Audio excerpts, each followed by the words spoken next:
3, 2, 1, go. Right, hopefully that works. Hello everyone, and welcome to Thoughts, Feelings and Emotions, the greatest and best podcast ever. I can hear myself in the background. That is really bad. You don't want to be hearing yourself from the start. No. At the start of the show. That's going to be a really interesting start. I think it's on your end, I can't tell. What do you mean? Never mind. What? I don't know, it's coming through my headphones, but I don't have anything on that would be playtesting, so... Anyway, okay. I'm going to introduce the show. We're all good, this is all staying in. Content is content. Content's content, it all works. Hello. I don't know what to say after that. How are you doing? I'm good, how are you? I'm good. What have you been up to this week? I have basically done nothing until basically yesterday and today, because I've had to set up a new room layout, because I went and bought a 65-inch 8K TV, a sound bar, and I have to plug everything in, and then I have my ultra-wide monitor set up now, finally, after years and years of... How long have you had it now? Only a year. Okay, so a year well, just a monitor lying around. No, I don't think it was that long. I think it was like beginning of the year, so sometime. Let me find out when I was doing it. Tell me what you were up to whilst I find out. So I finally watched the first film, Lord of the Rings, after everyone's been going on at me for so long. I finally found time to actually watch it. And what do you think? No, it's fairly decent. I don't see why everyone hypes up so much right now. It's a good film. Starts off a bit boring. Yeah, they're great films. Wait, did you watch The Hobbit or the Lord of the Rings? Lord of the Rings starts off in the Shire, doesn't it? Okay, with, good. Bilbo Baggins, and he puts a ring on and escapes. Yeah. And, that's the start of it. It's got good music. I like the music too. Just at the moment, I don't feel any... Because I've only seen the first one. I don't feel any emotional connection to any of the characters yet. Nah, you'll get there. So I don't care if any of them die right now. I know, daggers to the heart. But this week I'm going to watch the second one. Hopefully. Right. I heard the first one's a bit more of a set up, but then it gets a bit better from the first one. Yeah, they definitely get more and more into it later on in the trilogy. Yeah. And then don't watch The Hobbit, because they're garbage. I mean, I started watching the second one, so that's when Gollum's really introduced. Because he's mentioned in the first one, and you see a couple clips of him, but you don't really see Gollum at the start. In the first movie or in the first film, first Lord of the Rings. Yeah, he's much more heavily featured in the second and third one. I should stop clicking that. Yeah, it's really bad for a podcast. You're making a clicking sound in a podcast. Yeah, I am a fidgeter. I have a fidget cube somewhere, and I haven't got it on me. You've just infuriated so many people. Nah, they love me. I'm great. And the other film I watched was Borat for the first time. And yeah, I didn't realise how many kind of cultural references are actually from that film. Yeah, I was going to say, you should really have realised, but I guess if you haven't seen it, you don't know where the phrases come from. Yeah, like great success, very nice. My wife. I like sex. Yes. I don't know. I actually heard that before.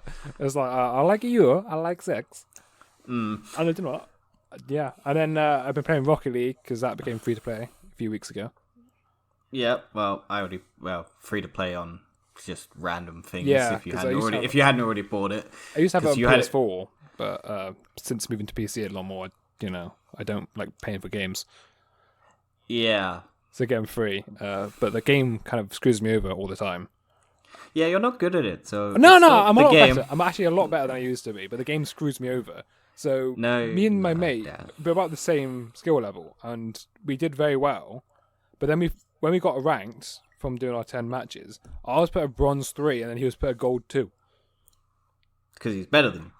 Well, I've since worked up, and I've just managed to get to gold 1. The highest I've gotten on that is diamond, and that is because James did it for me. That man plays Rocket League too much. So, but it was the funniest thing, because it was on PC. I was playing on PC, and I got diamond when in the lobby with James, and James got gold, or... No, he got platinum. Right. He got platinum, I got diamond, and I think diamond's above platinum. Yeah, it is. But I was playing on PC, and I was doing worse than James was, and I still got a higher ranking than he did. Yeah, it's almost me. I'm always top of the leaderboard, but I never go up. So everyone else always seems to go up more than I do. Well, I don't get the fucking game because I do so much shit to help James score goals, but then I don't get anything, or I save goals and I don't get anything. Yeah, I know. It's the same. So it's just dumb. I've also been playing the Cold War beta that's just come out on PC. I played maybe 1 or 2 in the alpha build. I haven't played the beta. Yeah, you have to buy it, don't you, to get the beta? Not anymore. It's the first couple of days. So this weekend, it's just gone live at 6:00 this evening. For free to play. Fair enough. I may or may not do that. There's one game mode.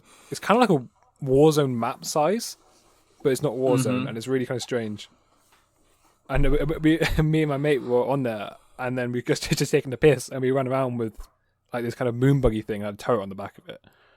Just completely forgetting about the objective. Did you say moon buggy or dune buggy? Moon buggy. It's like a moon buggy kind of thing. Huh. Yeah, it's kind of fun actually, but it's good game.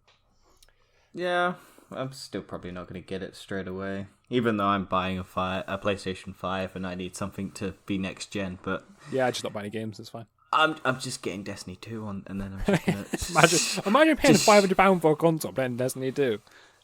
If it fucking makes it load faster, I'll pay 10 grand. I just want that game to run and not be slow. I tried booting it on this earlier today on a 4K, 8K TV, and it was. And I know it doesn't increase the speed because it's just a PlayStation 4, but I was just like, when this is on a 5 and it runs smoothly and it has 8K, 4K graphics, it's gonna be great.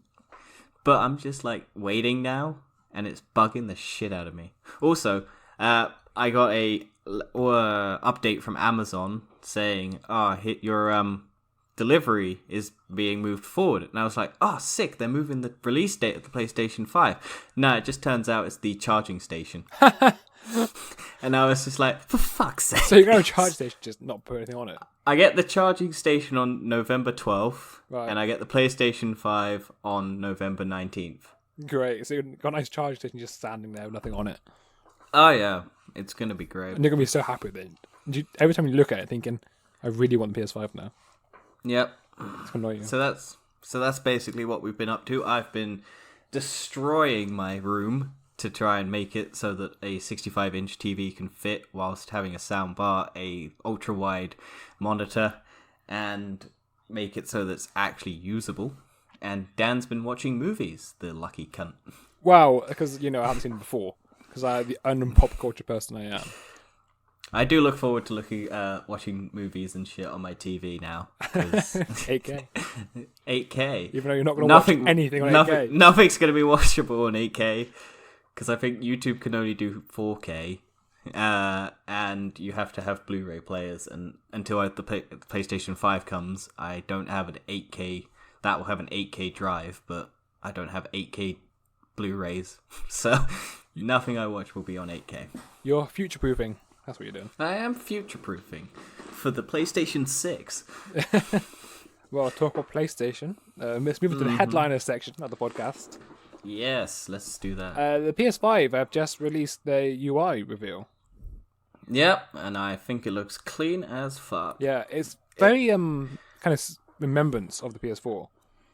Oh yeah, the PlayStation's been very similar from generation to generation, because I was looking back on the PlayStation 3, and it is just a bar, and then it drops down again. So it is just slight improvements every time on the I would say the difference between PS3 and PS4 is greater than PS4, PS5. This.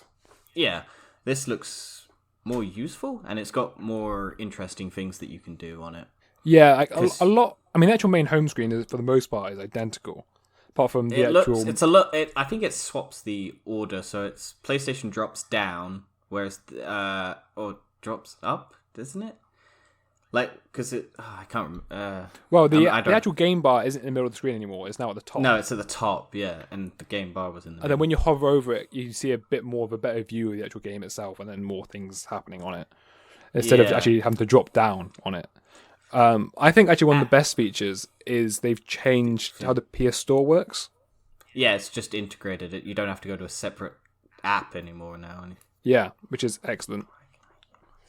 Which is one of the most annoying things, to be honest. Yeah, because every time you wanted to go into the store, it had to load up the separate thing, and it was just like, takes forever, and especially on a PlayStation 4, it loaded crappily. And this is the thing that the new UI has shown off, just how fast the PlayStation is. Just loading into games is instant now. Yeah. And the multi-screen... yeah, you can do picture-in-picture. And everything. It looks great. I'm looking forward to it a lot. Yeah. Also, I just noticed, because do you know I play on Remote Play a lot from PS4, they've actually now updated that for PS5 use. Because it's got a new UI kind of theme to it, and that actually looks a lot cleaner. So the actual PS4 Remote Play before looked kind of bad, really. Yeah.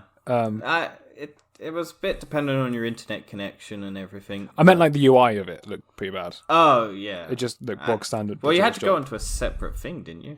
Yeah, like for PC. You can watch. I think you couldn't do share play and watch someone's video at the same time as playing the game, but now you can. Yeah. So that's a big improvement over it, because I never really did share play unless you were trying to play a game, because trying to watch someone and then not being able to play it was kind of pointless. But now you can kind of just snap to the side of your screen and everything, and it looks great. Yeah. The way they kind of put it is that someone can help you if you're stuck on a level. Yeah. So they can continue playing their own game while just helping you. Yeah, and also you can pop up tutorials and everything now. Yeah, everything's integrated into the control center, is it called?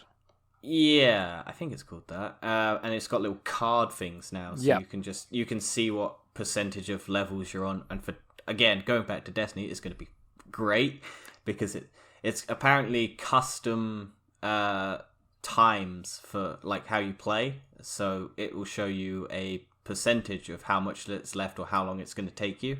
So it will say like 10 minutes left of this mission. And then you can just go straight into it. Yeah, that's pretty good. Also, the level loading straight from the actual UI. So you can activate a control center, which was previously the quick menu. Yeah. There's like a section on it which level select, and you can basically select your levels from the actual UI itself, which is quite a bit of an integration between the actual games and the UI. That's what they seem to be doing this year. Well, this is the thing, because I was looking at Xbox's versions of all of this stuff, and they've got quick resume, which is when you it loads a game from when you shut it down, and it just instantly, like, it's just running in the background and it just instantly loads up. And apparently if you unplug your console for 24 hours, it will still just quick resume. So even if you... it's all stored on like flash memory then? I think so, or it's stored on their servers or whatever it is. But as soon as you turn on the console, it will still be there and you'll just be able to load. So I'm curious as to whether or not PlayStation's doing something similar, because it did look like when they loaded up from I don't know if it's something, because it literally just goes to, on the Xbox, it just goes to where you left off. Yeah. It doesn't have to do any of the loading of the game again. So it doesn't have to go through all of the like screens where it shows off the Sony thing, or it shows off the game developer's name and everything, that stuff, and then you go to the menu. It's just literally from the point where you go in. Yeah, I thought that, but in the actual thing, they did say when you load up, you'll be brought to the home screen. Yeah. So maybe it won't be. I would be curious to see if that would be a future patch or something. Potentially, if they will be want consistently updating everything. Yeah. And speaking of patches, the PlayStation Party thing happened. Oh, that was a very interesting one. So Sony didn't announce anything before this, and people loaded up and one day into the PS4s and joined a party, and they had prompted a message saying Sony will monetize anything you're saying. Yeah. I didn't fully understand this, because apparently it's nothing. It's not like a full monitoring. No, it's not at all. You can report people. It's kind of what everyone was thinking was happening, because like I said, Sony didn't release a statement on it. It was just a sudden thing happened. Yeah. And all it is people can now report you for like being racist or anything in parties, which is a good thing, really. Yeah. It's not a terrible thing to be able to report people in party chats if they're just being dickheads. Exactly. I mean, if you're being a horrible person, you should be reported for it. Yeah. Suppose that.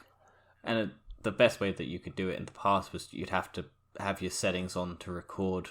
I wonder if that changes how it's going to do it then. If you don't opt in to share your microphone, can they actually you can't. So if they opt into, I imagine how it work is if you opt in to not share your microphone, is those players can't record footage of your mic in. But they can report the footage. Yeah, so it's been monitored and stored, but nothing's going to be done with it, basically.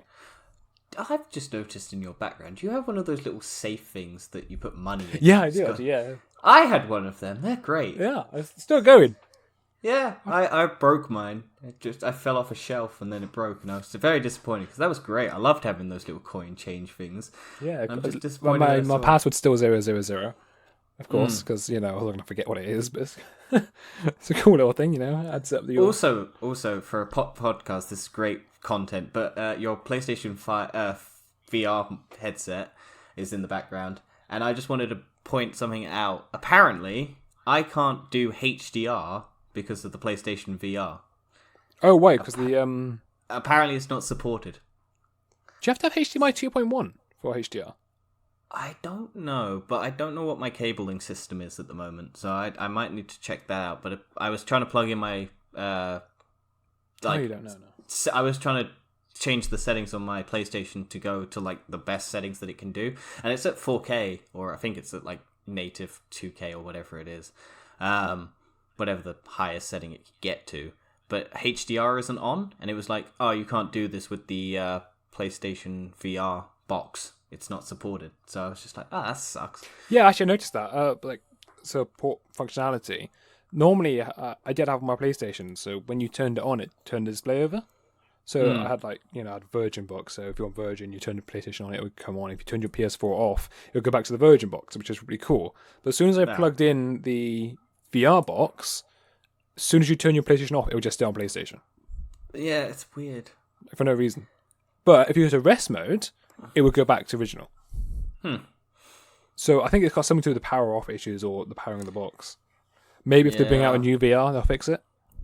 I'd hope, but I don't know what's that. I guess I don't know, because apparently the the new camera for the PlayStation, it doesn't work with the VR headset. Interesting. That's what I've heard. I saw something. Yeah, I saw someone post it. You have to still have the current one plugged in if you want to use your VR.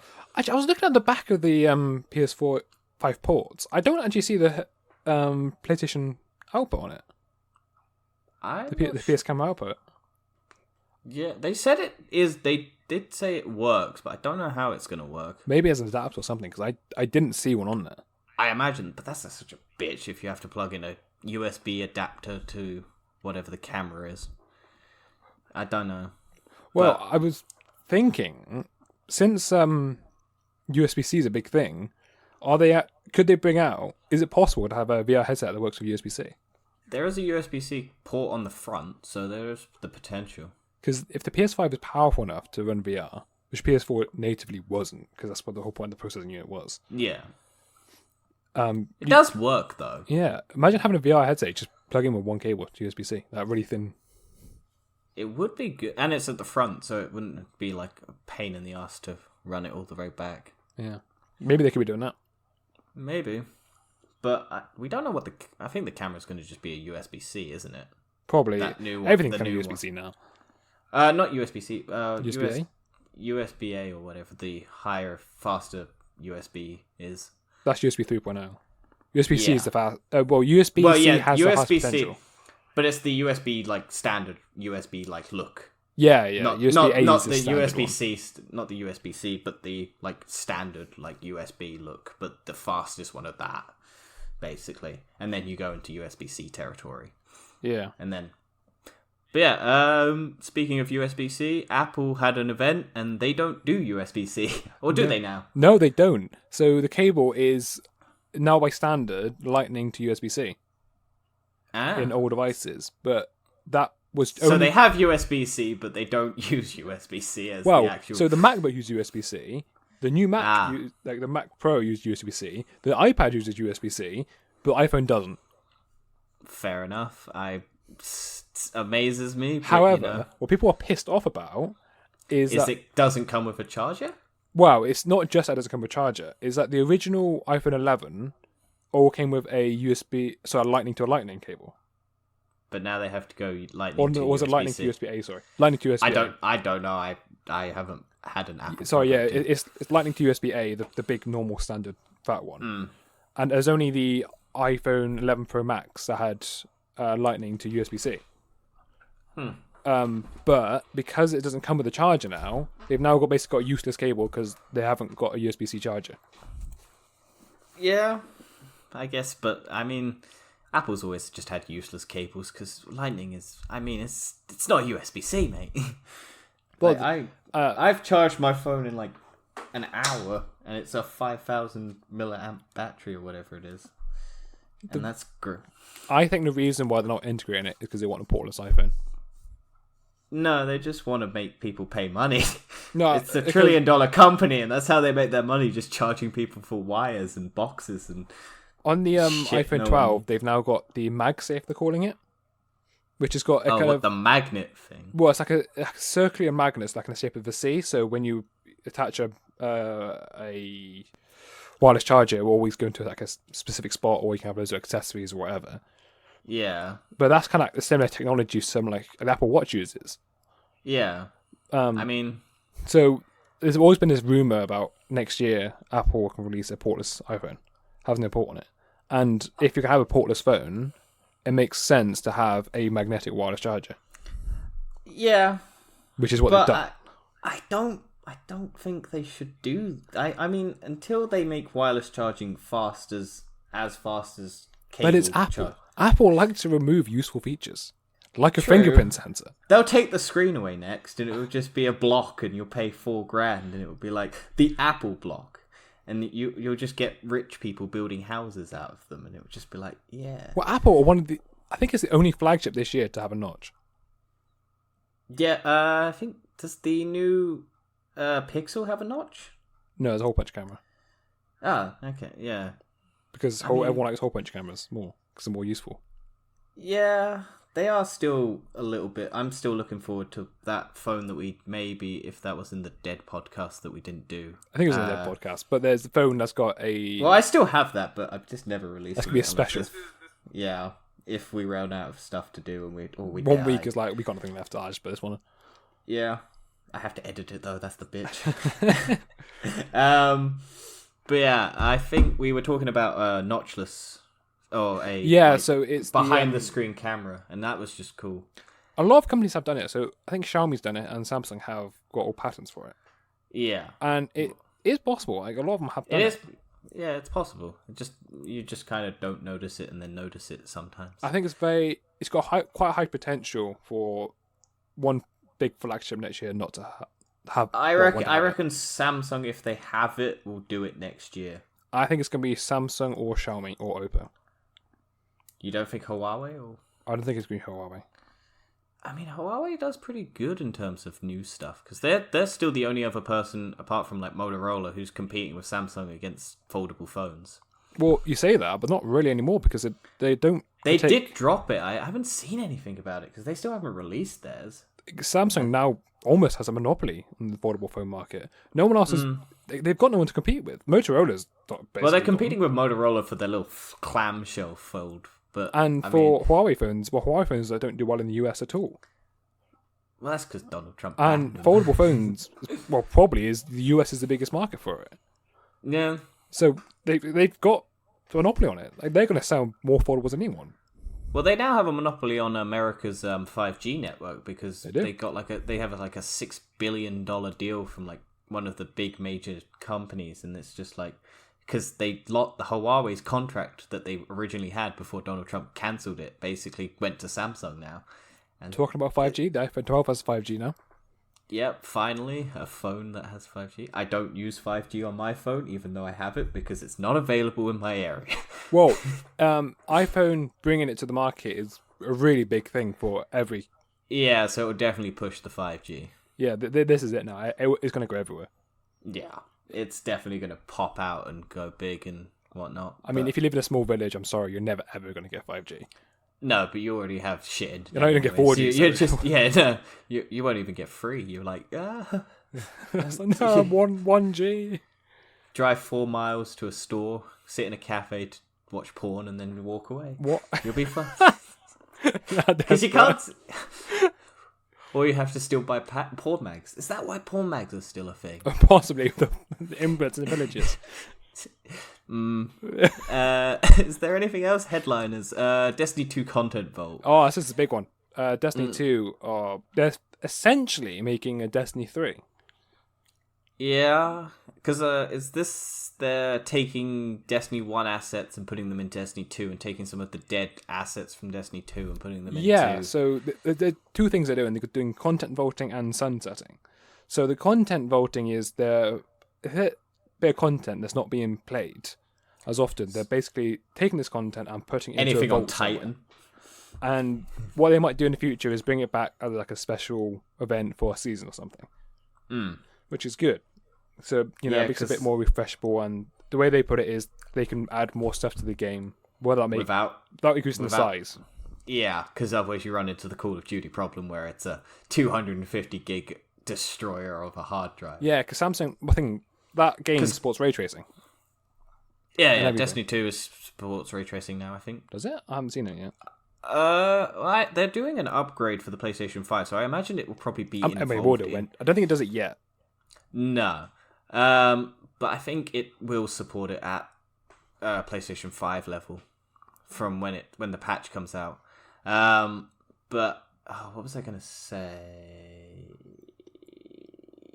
Just carry on. Right, yeah. So for this content voting session they're doing in November, they're removing Titan, IO, Mars, Mercury, and the Leviathan raids.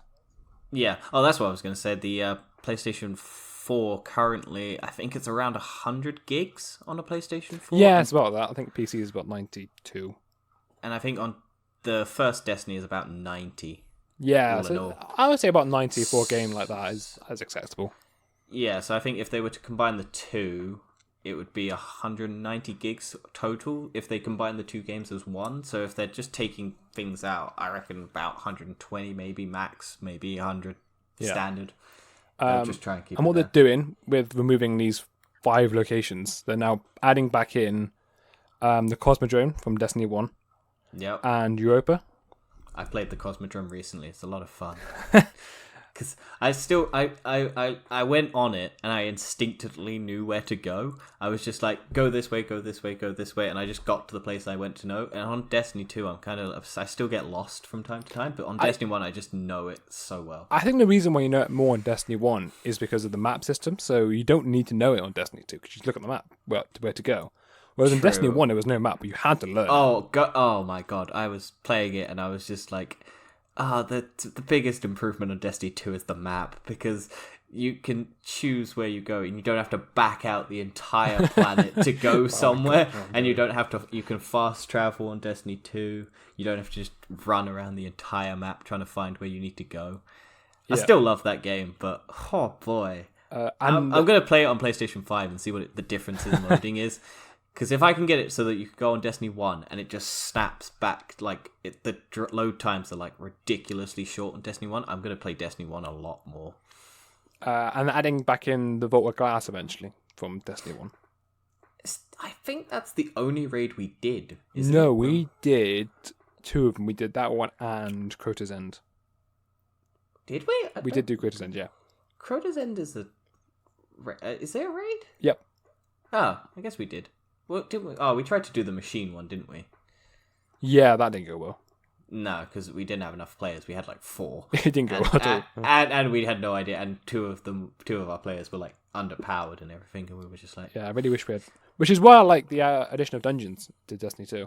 You know, kind of a mini raid. Free player raids, minis. Yeah, they're fun. I like those. That's fucking difficult, especially when you're trying to do. They're quite easy when you've got 3 people and know what they're doing. Once you've done it once. It's quite easy. Oh, when you have 2 people. Yeah, ridiculous. When it was both of us trying to do, what's it called? Pit of Sorrows? Yeah. Or Pit of Heresy? Pit of Heresy. Pit of Heresy, that's it. We got to the bit where it was survival. We had to survive the things. That's great description, Dan. Oh, it's like a circular platform, and then there's loads of thrall coming at you. Oh, yeah. The end, basically. Yeah, almost the end, the 1 or 2 before the end. The bit before? It's actually right in the middle. Because the very first one is the towers, with all the symbols. Yeah. The second one's the ogres. Yeah. The third one is that one. Oh, yeah, just before where you have the knights just before the at maze. top platform. Yeah, where you were shit because you didn't have a scout rifle or any long-range weapon. Yeah. It was very difficult without any of that. Yeah, because you made it difficult. It would have been easy if you had a fucking I still don't think it long-range would have been weapon. easy with two people, because even with the scout rifle, I kept dying a lot. Me and James did it fine. Thanks for that. Appreciate it. It was so easy when you have like a weapon that can do long range. Me and Mike did it as well, but it was just because you didn't have a long range weapon and you were in the center. So I was having to run around, do everything, and then had to come back to the center to help you shoot knights. Because you didn't have anything long range, so you were doing pitiful damage. And you just got overwhelmed. And you're a Titan, so you have all the shielding and you still died multiple times. Well, I realised I'm an idiot, and the armour I had didn't increase my Titan buff of increased armour. So I actually had less armour than probably you did. I don't know. My character's pretty weak in terms of armour. It's just resilience and recovery are like ridiculously high. So I can take a lot of damage but recover it quickly. Yeah. But the big thing to this content vote thing is they're basically removing the main campaign and Curse of Osiris and Warmind. Which I find weird because I still don't understand how they removed basically the first part of the game before you get to like not the Taken King, that's Destiny 1, Forsaken and Shadowkeep. Well, they're basically removing everything that's free to play. Yeah. But then it's a free-to-play game at that point. So are they going the free-to-play is basically going to be Gambit, Strikes, and... I guess the multiplayer is just what people would play on a free-to-play game, and they don't care about the story. So I guess if you have like a friend who doesn't care about the story, so like Mike, who doesn't care about the story, just wants to do all the multiplayer stuff, then I guess that works, and then maybe you can convince them to buy the story and shit. But yeah, it's kind of an interesting one. I think they are adding some more story missions, short ones. Yeah, I don't know if they're doing the beginning, but they're definitely doing afterwards. Yeah, because it'd be good if they added some Destiny 1 ones, actually. Maybe the first Destiny 1 one. Well, when it went free to play, if you played it on PC, you got the first mission of Destiny 1 on PC. I never got that. I wanted that. It was when it went free to play, I think. So when it went... you got the first mission where you wake up and then you go through the Cosmodrome and then you get your ship. That was the... they added that to the free-to-play because it basically it then goes into... what's his name? What's his name? Ghoul, that's the one. And then you lose all your stuff, basically. So you get up, you get all powerful, you get your stuff, and then you just go to a tower and die, basically, and you lose all your shit. From what I can tell, I haven't played it because I feel like you need a middle mission between those two events.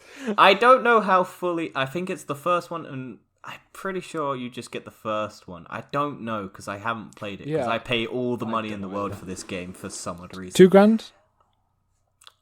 No, around $1,000 probably. $1,000 on Destiny 2.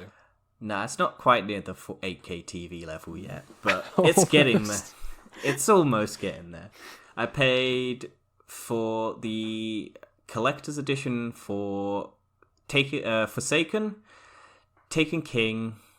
No, I bought like the digital version, like the highest digital version for Taken King, highest digital version for Iron, like the Rise of Iron. I paid for the highest version of the Destiny game, so I bought the collector's edition for that. I then bought the highest Forsaken level. I also have now bought the highest Beyond Light level. I paid for all of the DLCs for the... Oh no, because when I got the collector's edition, I got the free to Curse of Osiris, Mars person, and whatever the other one is. I got all of that in that. So yeah, I basically have paid a lot of money. Plus I bought a statue. I bought a bunch of loot crates when they were a thing. You love this game too much. I bought one of those Amazon Alexa ghost shell things that you can partner up. I still have that somewhere. Have you used it? Up. Yeah. Oh, okay. Because you can make it so that it is a quick between your character, so you can change outfits quickly. So you can just go, Ghost, change my outfit to this, and then it will change your outfit, and it just makes you so you have your setups, and you have 1 setup, 2 setups, 3 setup, and then it just switches. So if you have like a raid gear setup, you just switch to your raid gear stuff, or you have your Crucible match. Oh, that's setup. Cool. I've always wanted it in the main game, you can do it for your phone. You can do it on your phone. You can pretty save stuff, but you can also do it on the Ghost thing. It's I useful. didn't know that. That's really useful. I wish I could have that. I think you can do it on the phone. No. I think you just have like a Guardian, and then you have stuff, but I'm not going to go into it. But yeah, that's that. And the other thing they're doing is the sunsetting. So the sunsetting is removing pretty much all gear you've pretty much earned. Well, not removing it. Well, removing the usefulness of it. Yeah, because it basically stops it from leveling up past what light level it is at the moment. I think it's 1060. Yeah, I am 1027, I think, at this point. Yeah. So what they're doing is to make it a bit more... At the minute they're finding it, they can add more guns into the game, but then no one's using them because they've already got great guns. Yeah, I do tend to stick to the same guns over and over again. But if they nerf the guns that I have, I'm going to be so pissed because I love the guns and the swords stuff that I have, which is going to... But they won't nerf... It depends what season you earned it. So if you earned it in this last season gone, Season of Arrivals... Nah. Okay, it's all gone, basically. Yeah. Anything that was earned before Season of Arrivals has a power cap of 1060, and everything Season of Arrivals after will have a power cap of 1310. So when you get a piece of gear, you will see what its current power limit is this season, and what its total power limit is overall. So right now, every piece of gear you earn right now, the power limit this season is 1060. But from next season, the power season level will go up each season until it reaches its final power limit. At which point, that gear is basically useless, and you've got to pick up a new piece of gear. Yep, nothing I have except for my Warlock Bond is from that season. Yeah. From the... what season are we in? Season of Arrivals. That's the one. Or... whatever the little ship icon Season of Arrivals. Yeah. But that's the only piece of gear that I have that is... Oh, my wings are going to be useless. Fuck's sake. Well, they'll be useless, because in something like Crucible, it'll be fine. Because Crucible's not power or... But I don't use them for... either. Yeah, but I don't use them for Crucible. I use them to hover. I use them as basically a beacon of just being able to hover. So I can look down my gun, hover... and I can snipe shit or shoot shit whilst being still, and I don't have to worry about falling. They might add some more gear in the future, similar abilities. If they bring back the Red Death, I will accept every problem that they have with the armor. Quite possible, because they're changing everything up. Oh, another thing, the biggest thing they're changing, at least what I can visualize from, is your super abilities. Yeah, because they're changing all of that up, because they're making the darkness shit. Yeah, well, it's more like Destiny 1 abilities now. We have more customization on it. I did think they were lacking a bunch of customizations because I made it was too simple on Destiny 2. It's literally like you have 3 options to choose from. There you go. What did you want? Yeah, and then you also have stuff taken away, whereas in the other one you could have those things like linked together, and it was just great. Yeah, so I think this new one is a bit of a hybrid between both of them. My Warlock class on Destiny 1 on my main account, or secondary account now, is one of the most overpowered characters ever because it's running a Red Death. My character is a Warlock with not solo Void, and Void you can have it so that when you kill someone with a punch you get health, when you kill someone with a grenade you get health, when you kill someone with the gun you have health. My sniper also gave me help if I killed them. My sword was overpowered. My character could just basically do anything and get health back. And I was just running around Crucible, just destroying people because I did so much. I didn't do that much damage, but I didn't take damage, essentially. So I could just kill someone, get all my health back, and go straight into another gunfight and kill people straight away. And I didn't lose anything from like being reckless, which is how I play. Because I don't tend to do strategy in a multiplayer setting. I just go Yeah. Shall we shut the fuck up? Yeah, so let's go to the next topic. We're bringing back Weird and Wacky Wonderful World once again because we've got nothing else to talk about, and I just got a few topics here right now. I haven't heard any of these, so this will be new to me. As it is to you. The first one is a man who farted in an Uber has ended up in court. Oh, do you know what I didn't do? I forgot to introduce you as our illustrious guest of the episode. We are only 40 minutes into the episode and I haven't introduced you. So do you want to introduce yourself real quick? Hi, I'm Dan. Nice to meet you all. I am clearly not wanted in this podcast. Wonderful. Shall we move on? Yeah. Okay. Dan, let's go back. Like I said, topic of this week for Weird, Wacky, Wonderful World, a man who farted in an Uber has ended up in court.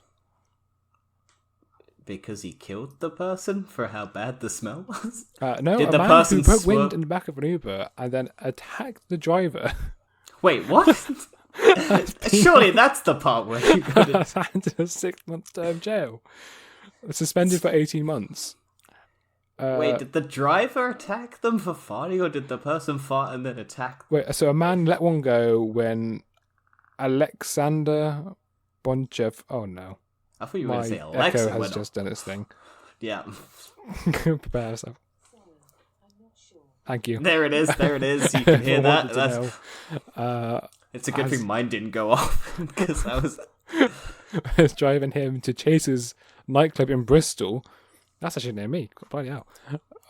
Don't say I thought it was in America. Only in England would you attack someone for farting. When he was ordered to leave the car, Mallet attacked the driver. Wow. Fucking hell. Who then knocked down Mallet in self-defense. Wait, which one's Mallet? Mallet is the one who attacked or the driver? The driver. The Mallet is the one who farted. Ah. It's a great name, Mallet. What a great name. Next headline. A burglar has been caught after leaving name and address at the scene. Oh, did they have one of those little guest book things that people can sign? And they just went, I'm coming into your house, we're going to sign your guest book. Do you know those guest book things people have? Wait, hang on, let me read it. It says, a burglar has been caught after leaving a rucksack containing his name and address at the scene of a crime. Ah, sorry, so it's not quite that. I wanted it to be they went into the house and they saw the guest book and they went, sign my name, I'll be polite, and then leave, and then went, shit, and the door's locked, and they went, fuck. I would pay to see that. Malcolm Pike broke and then into the ring doorbell goes off. He broke into a garage in East Harrington, Sunderland, and stole £150 of cleaning equipment. Fair enough. Damn. Police found a bag he left behind which contained letters featuring both his name and address. When officers visited his home, they found the stolen equipment. Not bad. Not idiot. Bad. I mean, depends on what he was getting. If he was getting toilet paper, then that's great. Because I don't know if we're in another crisis where toilet paper's not available. But if this was at the beginning of the year, then... and let's go for a third and final topic of... Feeling stressed? Why not hug a cow? Why not? Fucking hell. That's the actual title of the headline. So a Dutch farm is offering cow cuddling as a form of therapy. Those who want a spot of co-knuffling or cow hugging start by taking a tour of the farm before hugging one of the cows for up to 3 hours. By the way, I'm going to take the easiest joke in the world. Dan, your mum's been hired. Oh my god. The lamest and dumbest joke, but I'm taking it. Never do it again. Low. I'm swinging low. Never do it again. You're not funny. Ow. People in the comments say I'm funny. Boost my ego. It hurts. It hurts so much. It's so low right now. Please boost it. The cow's warmer body temperature and slower heartbeat is believed to promote positivity and reduce stress by boosting oxytocin in humans, hormone released in social bonding. And they have 4 stomachs, so they'll be great if you give them a sandwich. Why would you give them a sandwich? I don't know. You want to share? Cuddle up nice? Give them a sandwich? Share a bit? Is that not how you do your life? I have never given a sandwich to a cow. I don't think they'd like it. I don't think like it's grass. good for them. Not sandwiches. Well, the reason they have 4 stomachs is because they have to digest grass. So I wonder what they'd do if they eat processed meat. I know if they eat cellulose. I know if you give them beef or like it's like bad. It turns them into like really bad thing. Yeah, mad cow disease or whatever it is. That's feeding a cow. So don't give them a beef sandwich. Give them like a chicken because they hate chickens. They'll fucking rip a chicken in half. Yeah. I'm sure there is a video of a cow ripping a chicken in half. Someone send that to me on Frankenstein at Twitter or whatever it is. Or just love me. It's the same thing. No one loves you. Ouch. Your mum's... Well, I went to this cow thing and your mum was there and she loved me. She gave me a hug. So, get fucked. You've been hugged by a cow. We're not trampled by it. I love cows. What's wrong with cows? Cows are great. Okay, let's move on. It's a bit weird now. This is the weirdest transition to our big topic, which is ranking the Marvel villains. You're right, yeah. So this week, we couldn't find a big topic, apart from death and COVID and depressing stuff. So we're going to go happiness and look at the Marvel villain ranking. So how this is going to work is we're going to go through each of the villains. Me and Danny will give each villain a score out of 10, but we'll use decimal points. It's because Dan fucked up his system and he needs decimal points. Basically, to make we can't have any duplicates because if we have any duplicates, it's going to be bad. Yep. So if we have decimal points, unlike having any duplicates, then we will add our points up together and divide it by 2, and that will create a list of 1 to 24 of the best Marvel villains. We have not included all the villains, we just try to include the main ones. And random armies that they have. We have not included all random armies. Also, this is the most definitive ranking, so we expect every news outlet in the world to use this, and we expect everyone in the world to also use this whenever discussing the rankings of Marvel villains. Yeah, the most correct. You cannot use anyone else's rankings. If you do, we'll sue you, and we've put it in writing now. So, let's begin. Dan, what's the first villain? So the first one is Abomination. A lovely, great start. Not the first villain in the MCU, the second. Unless you're including General Ross, technically. Or, what about the 10 Rings dude? How was it the first one? It wasn't Iron Man first? Iron Man was first, and then it was the Hulk. So this is technically the second villain of the MCU. I don't hate him. I liked it. I never actually seen Incredible Hulk, so I can't rate this one, really. This one is a bit of a weird one because The Incredible Hulk is not the greatest MCU movie. People would say it's one of the worst, but I quite enjoyed it when I watched it. And from time to time, the design of the Abomination is pretty good from what I'm remembering. The setup is a bit okay because it's basically an army guy goes, I want to be able to take down the Hulk, and then gets injected with it. Then, basically, Bruce Banner takes the Hulk stuff out of his body, and then the guy goes, give me his blood, and then becomes the Abomination. So it's a bit all over the place. He's alright. He gets defeated by just a clap. No, he's not defeated by a clap. He gets choked out by a chain. That's pretty good. In terms of... It was rumored when Civil War came out, and they had the raft. Apparently, the Abomination was meant to have like a... walk by, so you just sort of like you see like an Abomination cell or something, and then you just hear like thumping and banging or something when you go to the raft, because that's meant to be a super prison for villains, and the Abomination is like one of the only villains that's been captured, and you haven't seen since because everyone just tries to ignore that movie. But so you're giving it a 0 because you haven't seen it. I'm gonna put the same score as you because that's... No. You give it a 0. Well, I can't give it a 0 because otherwise that would just lower its vomit score, so I have to put the same as you and just null and void my score. Well, we'll just put it at a 5 for you, and I'll go about 4.5. Because he's not terrible, just not overly interesting, really. And also, is a one-time villain, one and done, and you never get to see him again. If they bring him back, I'd be cool, because they could bring him back as a villain for She-Hulk, maybe. Possibly. You could do that. Timothy Rolfe, I think, plays him. That sounds familiar. We should have done more research. But anyway, next villain. I should have seen the film. Next villain is Whiplash, we're going to do. Oh, yeah, because it's not on Disney Plus, is it? No, it's not. Because it's technically a Yeah, Universal, because they the same reason the Spider-Man movies aren't on there. Yeah. So what was the next villain? Oh, Whiplash. Ooh, Iron Man 2. That's interesting. I don't hate it. He's a bit of boring villain, to be honest.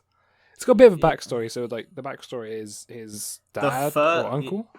Dad. First of Tony Stark's villain gallery, or like one of the first ones where it's just Iron Man has created every villain in the MCU. Like, that's because it's Obadiah Stane and the Ten Rings, then it's Whiplash, and then as the movies go on, you get more and more villains just created by Iron Man. We'll get to like Mysterio and everything later on, but that's true. Actually, there's loads. Yeah, it's become like a meme that Iron Man is like the biggest villain because he basically created all the villains. But technically, this wasn't just him; it was his dad as well, because his dad made the first Iron character. Yeah, well, that's the thing. A lot of it is based, but yeah, I think Mickey Rourke was all right as the villain. It was. I still like Iron Man 2. I can enjoy Iron Man 2. It's not a terrible film. The villain isn't the weakest part. It's great action scenes and everything. It's just kind of rushed because they had such a huge success and they wanted to. Yeah, I think the biggest problem with Iron Man 2 was just the fact there's too much going on. Yeah, I still like it. It's one of my faves, but that's just personal. What score would you give it then? I think I'd give him about maybe the same as the Hulk, but maybe slightly higher. So, not the Hulk, the Abomination. So, like maybe a 4.7 or something. I didn't really like Whiplash as a villain. I didn't really find it very interesting either. So I'll probably give it like. I like his bird stuff where he has like the bird, and then Justin Hammond's talking to him, and he's like, "Is this your bird?" And he goes, "No, that's not my bird." And then he's got, "I like this bird." And it's just, I like that. Point, it's kind of stupid. It's like, what? Why? That's dumb. And apparently that was Mickey Rourke doing that. That was actually him wanting to do that for the thing. I liked it. I'm going to give it like a 3.8. Ah, so cruel. So cruel. Yeah. Next one. Malekith. For the Dark World. Played by one of the Doctor Who's. Christian Eriksen? No. Eriksen? No, it's the one before David Tennant. I know what it is. I can't pronounce his name. I can't remember. I know what it is, but I can't say it. Google it, and I'll talk about it. Google it. Christopher Eccleston. Well, that's the one. There you go. You did. I didn't type it up. Proud of you. No, I didn't. I knew it was a career. An air. Very forgettable in one of the least memorable movies until pretty much no backstory. He's an elf, wants to kill the world, make it all darkness. That's it. To be honest, his like side villain character, the weird thing that he injects with the thingamajiggy, the crystal thing. Yeah, that kills Loki basically. Yeah, or kills Loki quotation marks. Yeah, but that dude seems to be more fleshed out than Malekith. I would argue that Malekith is the worst one. I'd say, well, I can't remember what's coming up, but I think, yeah, he's not great. I'd say like a 2.5. Well, you give us 2.5. I'm going to be very harsh. I'm going to be a very critic. I'm going to give it a 1. Ooh, okay, yeah, he's definitely the worst at the moment. But I mean, he doesn't do much. He just sort of does speeches and gets beaten up by one line or something, or 2 lines in the whole film. He doesn't even really do anything that cool, to be honest. No, it's just useless. I'm trying to think of something he does that's cool, and the only thing that I can remember isn't him. It's the other dude. Exactly. It's the other dude. It's the other dude who kills Thor's mum, isn't it? Yeah. Yeah. So it's not even him that does the kill. Like he's just not great. Next one we're going to do is Sonny Birch. Oh, from Ant-Man and the Wasp? Yeah, so he's like the gangster mob guy. He's great. I love him. He's dumb as fuck, and he's much better than Sonny Birch. Sorry, much better than Malekith. I should say better. Yeah, he's just in the way. Basically, he's just there as a roadblock, and he's just like a dumb mafia boss type person who's. I think it works quite well with Ant-Man and the Wasp. It kind of fits the vibe of the film. Well, he's just kooky, and he works well. But he's just got his dumb henchmen who have truth serum, and it's just like. It's not truth serum. Oh, it is a truth serum. And it's just like, yeah, I love it. I I love a lot of it. I'd say I want to watch greatest. It is a good film. It's not. It's. I wouldn't say it's a good film. Well, it's a good film, but it's perfectly alright. It's very enjoyable film. It's a middle one. It's one you watch when you're watching the rest of them. I would say I wouldn't watch it. I'd maybe watch it on its own, but I tend to probably watch it as like the ensemble more than I would on its own. It's not an Iron Man or something where I just go back and watch it. Very quick sidetrack. Disney Plus have now revealed a chronological watch order for all the Marvel films. Yeah, I saw something about that. I saw that they've now made a timeline or like an actual map, but apparently it doesn't like include Agents of S.H.I.E.L.D. in terms of chronological order. All right, get back to the things you want. Yep. Sidetracking. Sonny Birch, where would you put him? I'd give him a solid 5 out of 5 or 5 out of 10. Yeah, I'll give him a 5. I'd say he's a middle. That's about a 4.7. Oh, for you. 4. For me, yeah. Okay, yep. Ronan the Accuser. Again, another one that's not very interesting until you get to like Captain Marvel, because then they flesh him out a bit. But I'm guessing we're doing just the first Guardians of the Galaxy movie. No, it's just Ronan as a villain. I mean, he doesn't really do anything in Captain Marvel, because he's a presence in Captain Marvel, but then he gets to it and then he pussies out. Because he just basically, Captain Marvel blows up half of his army and then it just goes, okay, we're gonna go. I don't think Ronan does so much, but it's more like the sort of presence he has in the MCU as a whole. So in the Guardians of the Galaxy film, they're talking about him as like a big threat, and sort of how Thanos loans his daughter out to Ronan the Accuser. Yeah. So he has a bigger role in the universe rather than like what he actually does. But it's not really utilized on anything. So, No. I mean, because in the films, he kind of doesn't really do anything. Because what does he do? He goes to Thanos to get the Infinity Stone. No, he doesn't go to Thanos to get the Infinity Stone, does he? He's tasked with getting the Infinity Stone. Yeah, Thanos said to get to the Infinity Stone, and he said, I need your daughters to get them. Yeah, and then he basically shoves it into his hammer thing. Yeah. Gets the power. He goes, oh yeah, I will destroy you myself, whatever. And then he wipes out the fleet of ships. Is that the ships? Is that the ship that does that, or is that the Power Stone? I can't remember. It's been a while. It's been a long time. No, it is the Power Stone. He like flips his hammer. Yeah, and just wipes them all out. Yeah, explosions. So he does something. That's a good. Oh, we should have put like a leveling. Like we should have done the impact of the actual MCU. We should have done some. Nah, we could change it. We can do it. We'll just all the ones we're doing are kind of pointless, so we'll change it now. So we got to have. I can't change my scoreboard. No. This will impact how we rank them. So we'll go. We'll give them like.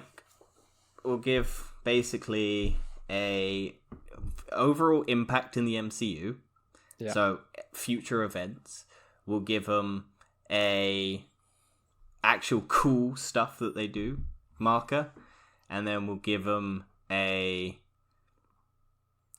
I think something else. How cool they look. Cool they look. The lines of dialogue they have.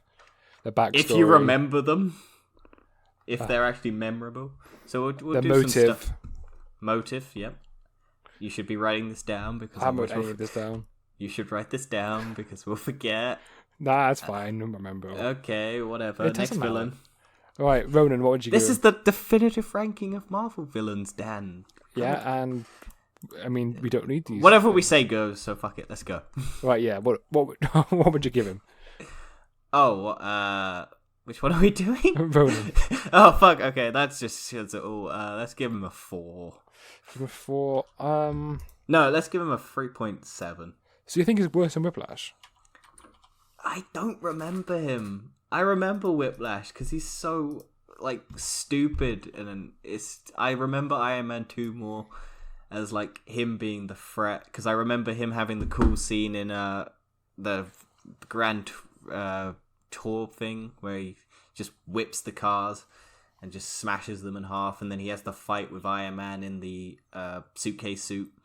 And it's just, that's some cool shit, and I just like that more. Whereas Ronan, I didn't even remember who we were talking about, so I'm giving him a 3.7.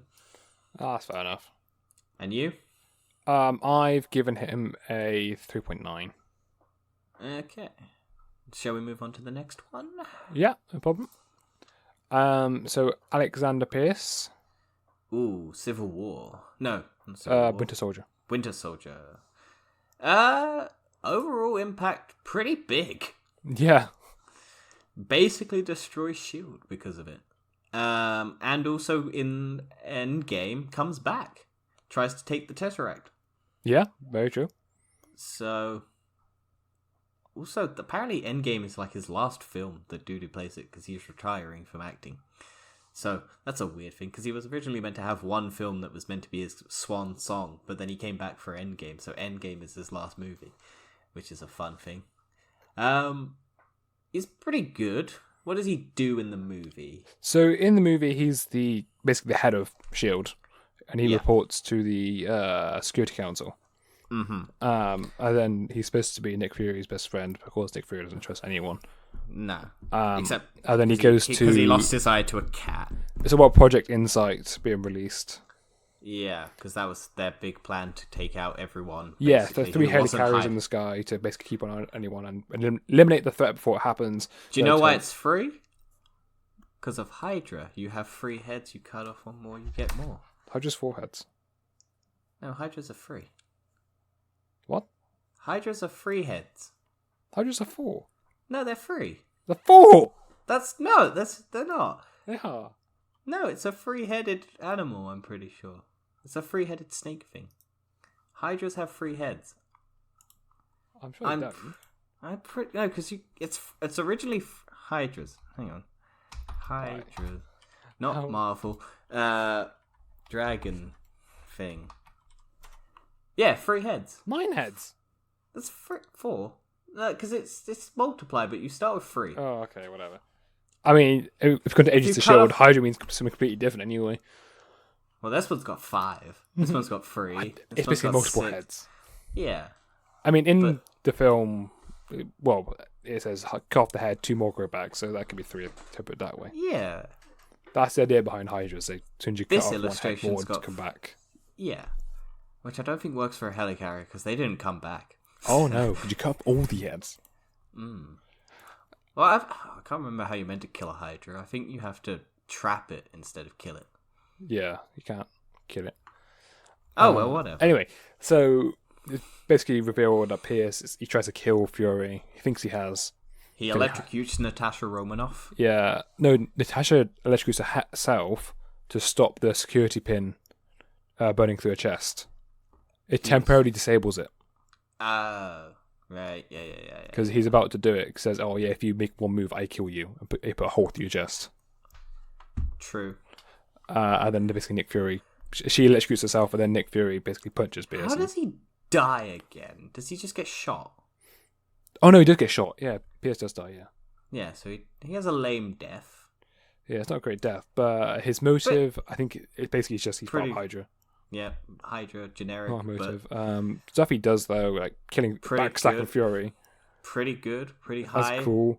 Ramifications for the MCU, because it dismantles S.H.I.E.L.D. That film is I love that film so much. I know it's not one of your favourite films, but it's one of my favourite films. I like it, but I don't love it as much as everyone else. It's a good film, but I like Civil War more as a film. A lot of people do. It's just mainly me who likes Winter Soldier more. No, a lot of people like Winter Soldier. Oh, do they? It ranks pretty high up in people's movie, like MCU movies. I think mine's probably like midway up, not just above half. It's not great to me, but I do enjoy it.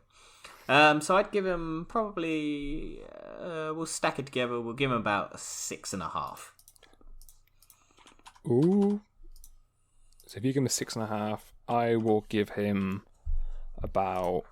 I give him about 7 for me. Okay, pretty high for you. You know, I like that film, so. True. Moving on. Darren Cross from Ant-Man. He's alright. He's basically Ant-Man, but insane. Yeah, in terms of powers, and he's got lasers. His suit's cool. I'll give him that. I like the suit design. His backstory was he was Hank Pym's apprentice, and Hank Pym wouldn't share the Pym particle, and it drove him mad. So he basically tried to create one. Well, technically, Pym particles make you go mad. Like the overexposure to Pym particles makes you go more insane. Well, he found an unstable version of Pym particle. Yeah, and due to his devotion to it, basically made him mad in the head, and basically wanted to basically make himself better than Hank Pym. Well, he killed sheep, so he's insane. Yeah, I know. It's like you see sheep just shrink down, just a goop, and then he licks it. What a crazy psychopath! Yeah, and he does. He does the same thing to one of the members of the board as well. And it's also revealed that you're trying to sell it to Hydra. He does have, yeah, because that's revealed, the backstory thing. It is. He does have one of the coolest fight scenes, though. Oh, yeah, the train. The train, the suitcase fight, he just gets whacked into a fly swatter, electric zapper thing, whatever they're called, bug zappers. Yeah. That's the word. I like all of that stuff. The fact that they make a giant ant at the end of the fight is great. I'm trying to think. Oh, I think he's alright. I think he's got one of the cool suits. He's definitely got some of the best fight scenes. He's just not that compelling when he's not in the suit. No. So I reckon probably I'd give him, because I like that movie quite a bit, and I like him when he's in the suit. So I'll give it about 5.2. I think about 5.1. Just be different, to be honest. It's just above average. Yeah. Ghost from Ant-Man 2. I like Ghost. I like her. I think how she gets cured at the end is a bit eh. Yeah, that's a bit of a boring. Supposedly that's how they're going to introduce mutants, was one of the rumors, because it's like, oh, the time thing, she's got powers now, so she can, if people go down into the time stream, they can get powers, and that's how they'll make mutants. I don't know. I think the most accurate one's probably going to be Doctor Strange brings them over. Or Wanda creates them, because she's technically a mutant, but isn't a mutant in the MCU because they couldn't use mutants, and now they can use mutants, so she'll probably get turned to a mutant.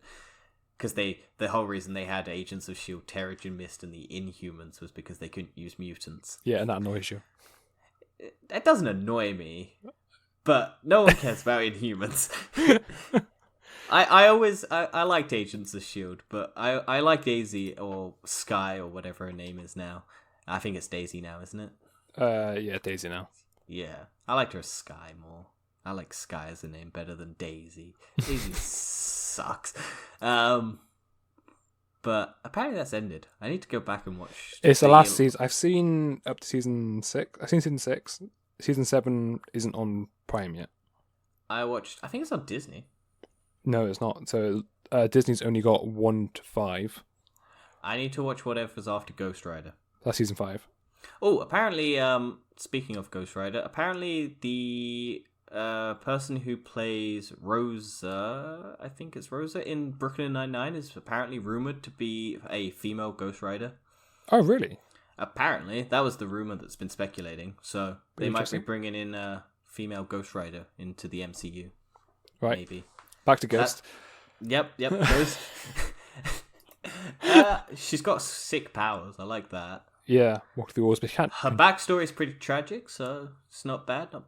Dad gets blown up by Hank Pym, or whatever happened to him. I think that's how it happened. She has a heart as well. But the thing is she really like a proper villain though? That's the thing.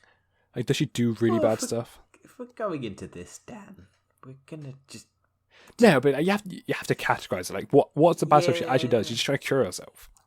True, she does beat up a lot of dudes. Yeah. Maybe potentially kills them. I'd say she's a good character, but I wouldn't say she's a good villain. She does threaten to kill Hank Pym, I'm pretty sure, at one stage.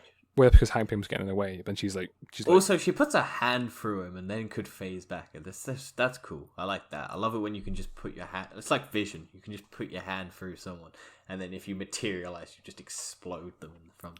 So what score would you give him? I'd say maybe a 6, maybe a 5.9. Okay, I put 5.9 then. I think I'm going to go a bit less because I don't think of it as a villain as such.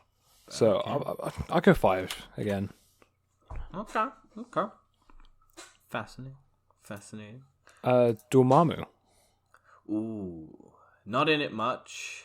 He's kind of at the end. Has a pretty good sequence. Looks dumb as fuck. Is just a big old wrinkly face. What's the fucking other guy's name who's played by Matt Mikkelsen come up? Or is it just Dormammu? Caecilius. Does he come up later on? Yes, I just added him. Okay. What a weird thing for them to put Caecilius as a secondary background, like not on the list, and then... Oh yeah, by the way, we're using a list that we stole to get all the villains, because it was like 22 villains.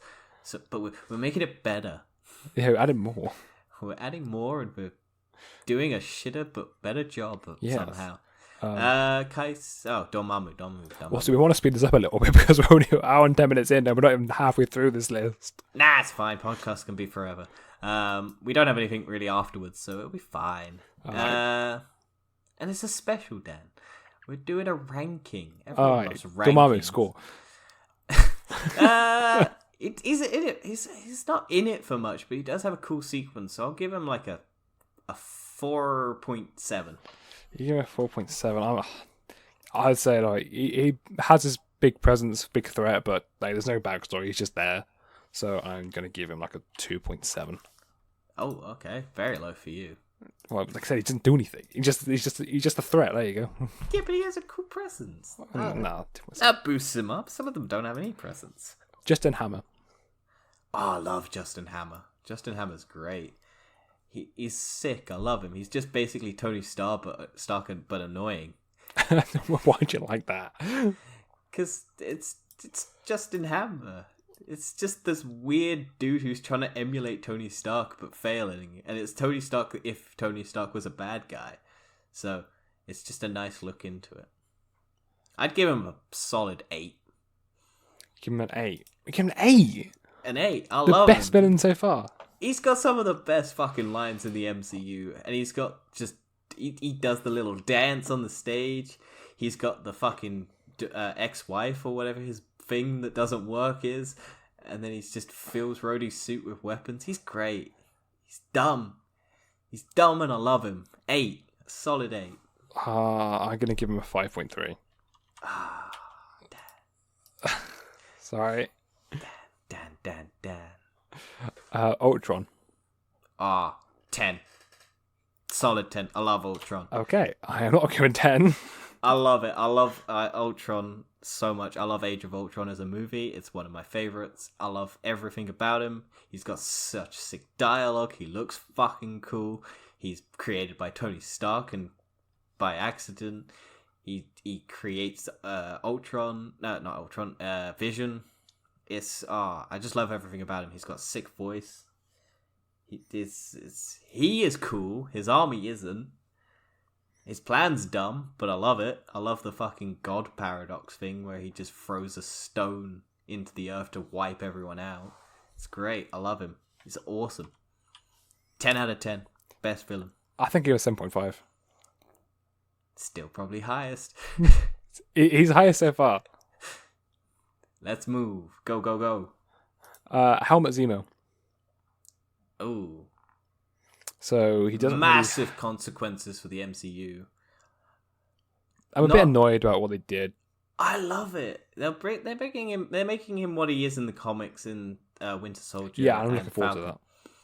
But for what he is in the Civil War, he's great because he's not. You can't have a physical threat at that point because it's just going to end up as a generic fight where it's good guys versus bad guys. This was a film where it was meant to split the Avengers and turn them against each other, and he does that. He gets his motive out, and he does it in such a... He's got a good backstory as well, because his kid and wife and dad and stuff die in the Sokovian accident for Age of Ultron, so he has motives to try and hate everyone.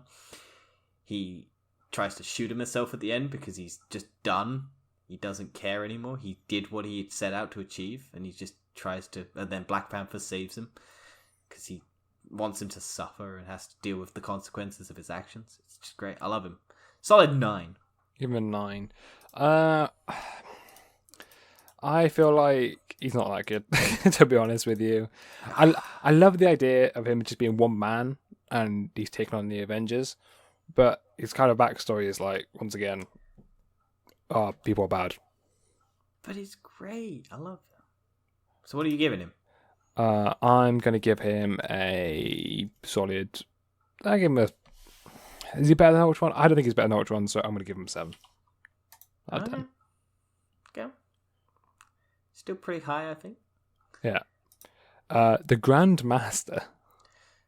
I love Jeff Goldblum. That's about it. I'll give him a 4. We had this debate before. Was like, is he really a villain in this film? He's an antagonist. He gets in the way. He gets in the way, but he's just in his business, you know. It's Jeff Goldblum. He's great. I love him. Yeah, I give him probably about a 3.9. Sounds about right to me. Ego. Ooh, I like Ego. He has one of... I like the reveal at the end where he's got the little planet with his face on. It's dumb, and I didn't want it to happen in the movie, but when it happened in the movie, I was like, oh, it's the Thing! That movie annoys me. I don't know why that movie annoys you. Yeah, that movie's Marmite. You either love it or you hate it, and True. I think Mike doesn't like it, but I like it. I like that movie. It's not terrible. I like it more than the first one, to be honest. Yeah, no, I don't understand that. The first one's a masterpiece. I think it depends on your situation. If you have, like, I think from what I was seeing, it's people who have like dad problems like the movie, and if you don't have dad problems, then you're like, I don't care. So I have dad problems, so I like it. So there we go. Oh, right, so it defies the problem. I'll give him. I like him. I'll give him a 7.5. I like his. I like the fact that he accidentally reveals that he killed Peter Quill's mum, and then Peter Quill just lets rip on. To be fair, I do think he's actually a fairly good villain in the film, and you know he has got very posing this threat and everything he's done. But it does creep me out, to be honest, a little bit. What? Because he's a planet and he's banging a woman? No, the bit that creeps me out was that he was the start of the universe. No, he was at the start. Oh, he was at the start of the universe, yeah, and he's like just a brain. It kind of creeps me out. I don't know why. It creeps me out. Well, he's a Celestial. The Celestials were at the very beginning where they like wielded the stone. Well, he's a Celestial. No, that's Elemental, isn't it? No, he's a Celestial. Oh, right. He was a brain of a Celestial, because the planet that they go to in the first movie, the first Guardians of the Galaxy, that Nowhere, is a Celestial head. Right. And he's basically just the brain of a Celestial. I'm pretty sure that builds the planet around him. Right. Okay. I think that's what it is. So yeah, 7.5. Did I say? Yeah, I'm gonna give him a 6.8. Okay. Even though you didn't like the movie, you're still giving him pretty high. He's a good villain. The thing that annoyed me the most is basically how late the reveal was. What, that he's a bad guy? I think I knew anyway, but like it took me so long. Everyone knows. That's not something you could take away. A long time in the middle of the film, I was basically waiting for that reveal. And Dan, when you watch The Dark Knight, do you go, are they going to reveal the Joker as the bad guy? No. Well, but here's the thing, right? I knew Mysterio was a villain for it, right? But I was still enjoying the film up to that point. Okay, I guess. That would have been a better one, because the Dark Knight starts with the Joker killing people. So I'm like, that's a terrible choice of movie. Alright, so Mysterio does the same thing, but I prefer Mysterio. We'll get to that. Mm-hmm. Ironmonger. Ooh, I love Ironmonger. The first villain of the MCU, played by Jeff Bridges. Sick. Love it. Is horrible to Tony Stark, but does it with such charisma. Hires the people to try and kill him, has massive ramifications for the MCU, basically creates the Avengers because of it. I'm going to give him a solid 8.5. 8.5.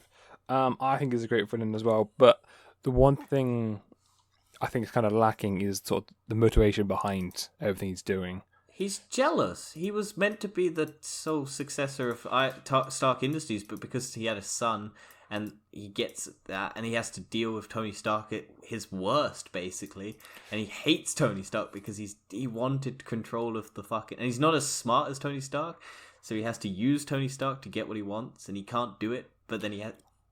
That's true, but I don't understand the motivation behind selling to the 10 rings. Because they get money. Yeah, but what things like... Because war creates... If there's a war, you can sell weapons, Dan. And he's a weapons salesman. So if the bad guys don't have weapons, and there's no war, and they win the war, then there's no war that they need weapons for, and you can't sell them as much. Whereas if there's weapons, and there's war, there's weapons to be sold. I give him a 7. Fair enough. Even after my impassioned speech about weapons versus weapons. Hela. Ooh. I like Hela. Hela's great. Destroys Mjolnir. Yeah. In her introduction, which is sick. Comes out of nowhere. Has great backstory because she's basically been cast aside and trapped, and then when Odin dies, comes back and wants revenge for being trapped. Has a pretty cool fight scene where she just kills all of Thor's friends just willy-nilly. Yeah, it's actually kind of insane, really. And then the only one of them that has any actual fight is the one with the big old mace thing that swings it around and has the army behind him. Looks sick as fuck. Has the big dog. That's a big old plus. And I'm going to give her a 7.5. I think she's actually one of my favourite villains in the film. She's got a lot of backstory to a big threat. Basically wants to conquer the whole 9 realms again. Yeah. Wage war and everything. Become... Actually, I'm going to bump her up to a 7.9. 7.9. I'm going to give her an 8. Mainly because she is so badass. And played by Kate Blanchett. Yep. Kate Blanchett. And I may or may not have thought dirty things when I saw her. What? What? I didn't hear anything. Next one's Red Skull. Ooh. Comes back in Infinity War and Endgame. Voiced by a different person. Not Hugo Weaving, sadly. Is pretty cool. Not the best. Doesn't really do anything. Except shoot lasers at people. Isn't as physically intimidating as I thought he would be. Did you get that? Not really. Yeah, he was just kind of there, really, wasn't he? He's like his backstory is like I can't remember the guy's name. The scientist, German scientist. It was his first experiment, and then he didn't have the formula right, which left him with a red face. And then he had this kind of quest for power, and he knew about the Tesseract and everything. Yeah, because he was one of Hitler's lieutenants. The most annoying thing about all this is the Agents of S.H.I.E.L.D. behind it as well. It's like, oh, this isn't really Hydra or whatever. But if we forget about Agents of S.H.I.E.L.D. Which season? Season 3. Wait, what? I don't remember that in season 3. Yeah, because that's not the real Hydra. The real Hydra was the one that worships the god. Oh. Yeah. But in movies, that's supposed to be the start of Hydra. Yeah. Okay. Which kind of annoys me, because Agents of S.H.I.E.L.D. sort of messed up all of my knowledge on Hydra and everything. So if we talk exclusively the MCU, I would rank him higher than if we're including also Agents of S.H.I.E.L.D. Well, it's not Hydra we're ranking Red Skull. No, but my point is like his impact as well, because like... Oh, right. Because in MCU, he basically started Hydra. Yeah. Whereas in Agents of S.H.I.E.L.D., Hydra was started years ago. I was like, oh, okay. Fair just enough. A guy than any. Just a guy. Had a red face. I'll give him a 6. I'm not going to include Agents of S.H.I.E.L.D. in my calculations because I don't think that's fair for the character. I do like him. He has a sick car. He's sick. That's true. In fact, because of the sick car, I'm going to go to 6.2. 0.2 for a car. It is a very cool car. I think it was cool practical villain. As well. I'd like to see more of him, though. Like doing more stuff. Well, there's the potential that because he's got the Soul Stones not there anymore, he gets freed. I'm going to go 5.7. So there is the potential that they bring him back. as a villain now that he's not sort of trapped to protect the Soul Stone anymore because his contract is up, basically. Yeah. And also, they don't need Hugo Weaving because they can just get the guy who voiced him in Endgame and Infinity War. Yeah, true. Vulture. Oh, Michael Keaton's Vulture. Coming back in Morbius, a movie no one is going to see. I want to watch it, but... I will watch Morbius because I want to see how they actually tie that in to the MCU. Because they have to, because it's got Michael Keaton's Vulture. Or just Michael Keaton as a random dude. You never know. They haven't actually confirmed it yet. No. Yeah, you wanted to say something? Yeah, he's got, cool backstory, good momentum, basically been screwed over by... Great reveal when it's Spider-Man walking over to the house and then it's just, his dad. I was like, I knew it was, if I was actually paying, like, if I knew, I don't know why they did a good job and it took me by surprise, but it's like one of the most generic things to do, but it still surprised me and I was just like, oh fuck, damn. Yeah, I know, same when I first watched it. And then he's fucking terrifying when he pulls the gun on him and he's just like, I'll just straight up kill you. Yeah. And I'm just like, yeah, no, you probably would. You try. I think, he's one of my favorite villains, really. Yeah, I'm giving him a 9.5. I think it's a bit high, but I would happily give him... Actually, maybe a 9.1. 9.1. Just slightly above. I would give him... I'd give him a 7.9. I do enjoy him. I love Spider-Man for Homecoming. A big one, Thanos. Been in a lot of movies. Has changed designs quite a bit. So his cool. I like him, but I don't love him.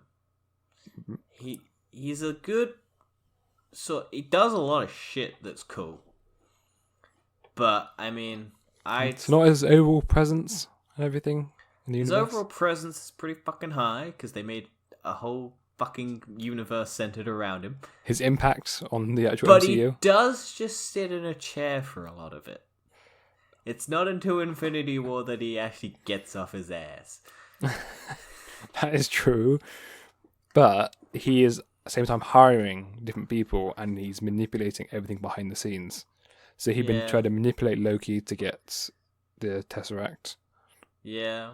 Get Ronan to get the Power Stone. Something I heard recently regarding Loki is that he was under the control of the Mind Stone, which is to why he was going after the trying to dismantle the Avengers. I don't think that's true. Because when he comes in through the portal, his eyes are darker than normal, and that's one of the effects of the Mind Stone, is that your eyes go black because it happens to Hawkeye. It only goes black at the start, and it goes blue. Yeah, but he has black eyes, I'm pretty sure, but it's they're darker, so I think he's... I don't think it is. I think I don't know. I like the idea that he was influenced by the Mind Stone, which is why when he's not got the Mind Stone, because the Mind Stone is just constantly doing stuff to you until you get knocked out. Yeah, because it's basically Ultron. Yeah, and then that's a weird implication if they did, because that means Ultron was basically talking to him. If it was right, Thanos. Yes, Thanos. I like him. He's fucking incredibly intimidating. Powerful. He throws all that work for a drop of blood. Yeah, even without the Infinity Gauntlet, he still beats them all. Yeah, Doctor Strange, even if he didn't give him the power, the Time Stone couldn't have beat him. Yep. Couldn't trap him in an infinite loop like he did with Dormammu. I don't know. I think I'm going to give him a 8.4. I do enjoy him. He's one of my favourite, so I'm going to give him... I'll give him a 9. Oof. High. Yeah. Loki. 9.5. 9.5, yeah. I'd give out the same, to be honest. Loki's a very good villain. I'd give him just because it's Tom Hiddleston. I'll give him 9.3. I give him 9 because he's Tom Hiddleston, and a 0.5 because of everything else.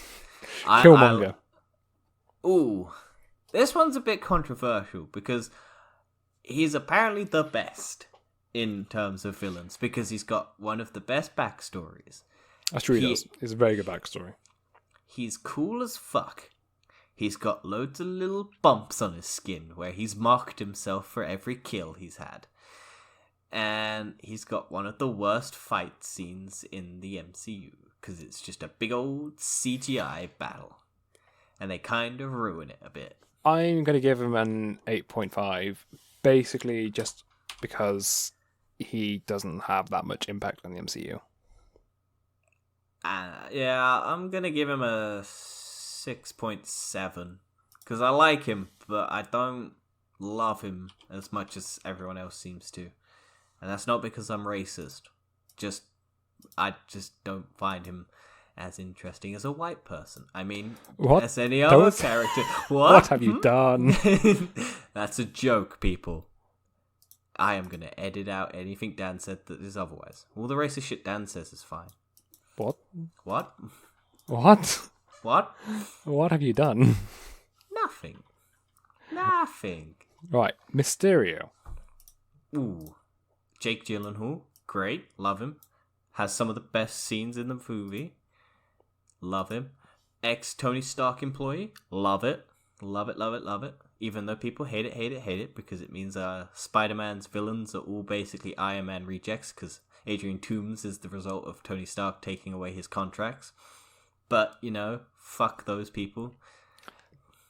I'm gonna give Mysterio a 8.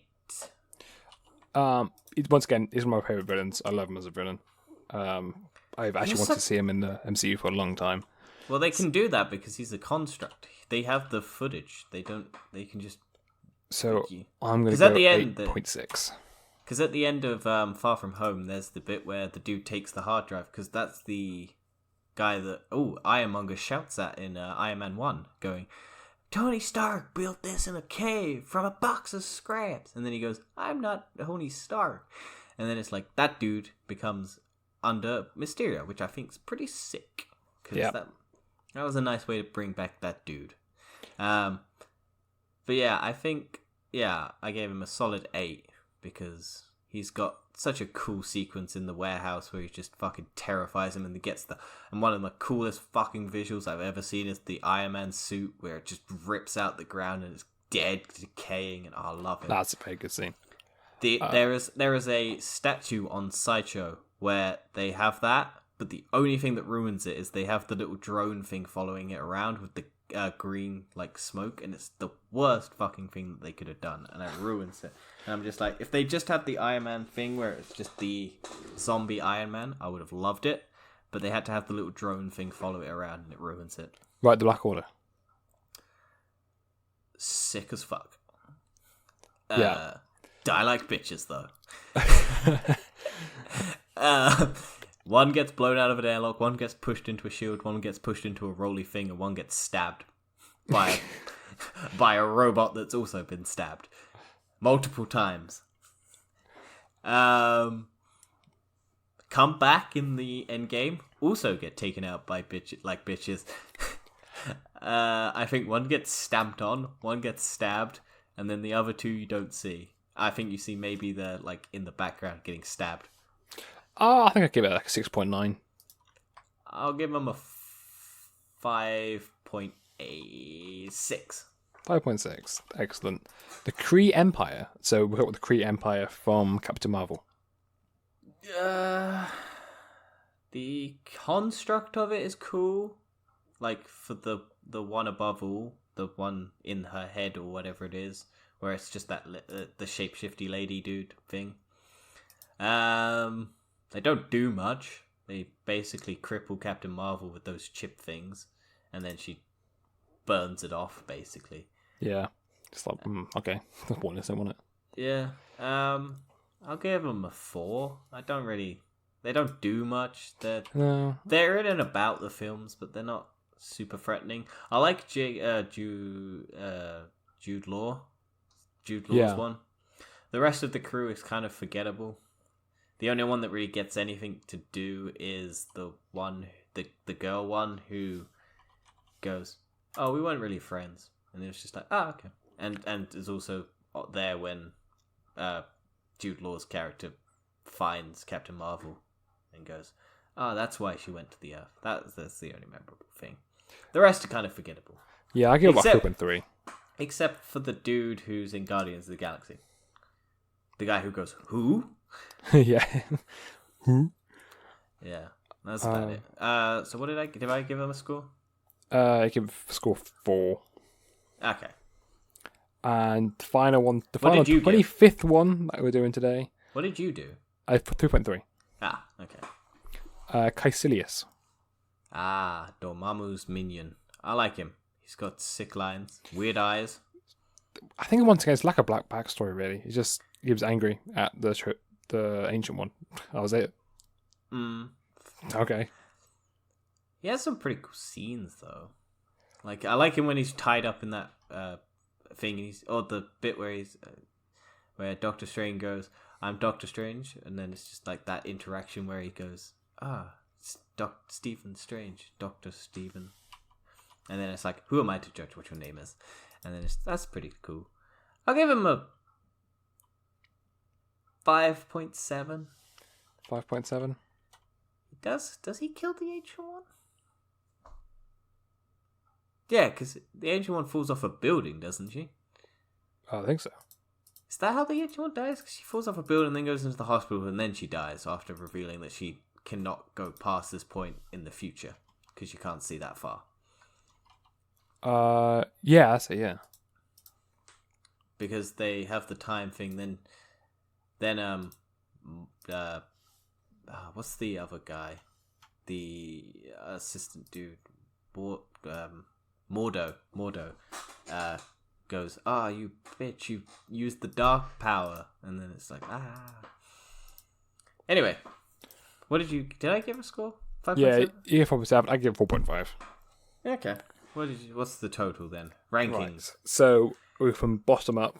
So 25th is Malekith, which had a combined score of 1.75. Sounds about right. Just terrible villain. The Kree Empire was 24th, 3.65. Oh, that's surprising. Dormammu was 23rd. Dormammu 23rd. Damn. Okay. 3.7. I think we were too generous at the beginning. Fuck. Ronan, we got meaner along the way. Ronan was 3.8. Mm-hmm. Grandmaster 21, 3.95. Damn. Okay. Whiplash 20th, 4.25. Mm-hmm. Abomination 19th, 4.5. Okay. Yeah. Sonny Birch at 18th with 4.85. Okay. 17th was Caecilius with 5.1. Right. 16 Darren Cross 5.15. Right. Okay. 15th Ghost at 5.45. 14th was Red Skull at 5.95. Okay. At 13th was the Black Order at 6.25. Oh damn. Okay. Yeah. Number 12th was Justin Hammer. Yep. Oh. Okay. At 16.65. 6.65. 11th was Alexander Pierce. Okay. 6.75.